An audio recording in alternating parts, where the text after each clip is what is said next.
வெளிநாட்டுலேருந்து அப்பா வராங்கன்னு சொன்னால் இந்த பெண் குழந்தைங்களுக்கு இருக்கிற ஆசை வந்து ரொம்ப அதிகம். இப்போ பாருங்கள், அவங்க அப்பா வராங்க அப்படின்னு தெரிஞ்சதும் எங்கேயோ நின்றுட்டு இருந்த பொண்ணு குடு குடு குடுன்னு ஒடியாந்துட்டாங்க. ஒடியாந்து அப்பாவை பார்க்கறதுக்காக ஆசையாக வெயிட் பண்ணிக்கிட்டு இருந்தா.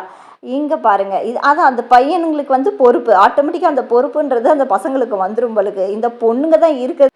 வந்த உடனே நம்மளுக்கு ஃபஸ்ட்டு என்னத்தை தேடும்? ஒரு சாயா, டீ. இங்கே நம்ம ஊரில் சிங்கப்பூரில் என்ன தான் இருந்தாலும் நம்ம ஊர் டீக்கு வந்து டீ சாப்பிட்டா தான் அந்த தினமே வந்து நகர்ந்ததா அப்படின்னு நினைப்போம்.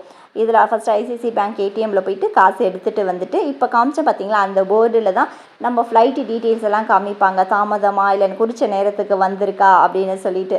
வந்த உடனே பசங்க கூட ஜாலியாக பேசிக்கிட்டு நெக்ஸ்ட்டு நம்ம சொன்ன போல் இந்த ஹோட்டலில் போய் சாயா குடிக்கிறதுலாம் இல்லைங்க. இந்த டீ கடையில், அதுவும் இந்த ரோட்டோரமாக இருக்கிற இந்த டீ கடையில் ஒரு டீயும் நம்ம அந்த பன் பிஸ்கெட்டும் சாப்பிட்றதுல தான் சந்தோஷமே.